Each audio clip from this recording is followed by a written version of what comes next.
This is probably the most interesting thing that you'll hear today. The Amazon rainforest is a garden. You see, for a long time, the Western opinion was that the Amazon rainforest is a pristine, untouched forest away from human interference. But recently, scientists have shown that the Amazon rainforest is more like a garden. Not a garden in the modern sense, like neat little rows and manicured lawns, but as an anthropogenic forest, heavily shaped, cultivated, and gardened by millions of indigenous people over thousands of years. And there's a lot of evidence for it. So in Amazon, certain tree species are hyperdominant, meaning a small number of species make up half of the forest's billions of trees. These trees are more domesticated species useful to humans like cacao, acai palms, Brazil nuts, rubber, and ice cream beans. And there are millions of acres of incredibly fertile, deep black soil known as terra petra, which is completely man made. And it seems to be engineered specifically to sustain dense human settlements and intensive agroforestry. Also, deforestation and advanced LiDAR technology have recently pulled back the forest canopy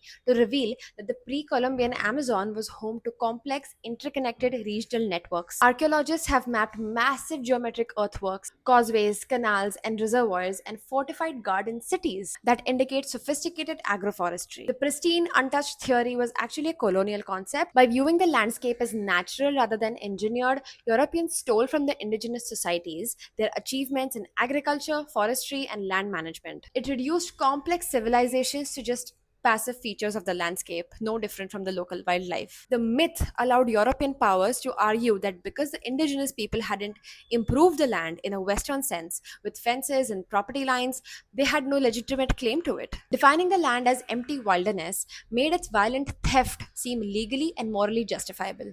Early conservationists like John Muir believed that protecting nature meant completely removing human presence, and using this, Europeans forcibly evicted indigenous tribes from their land to establish national parks. Today, ecologists are realizing that preserving biodiversity requires partnering with indigenous communities, acknowledging that what we once thought was wild was actually a very fine tuned partnerships between humans and Earth.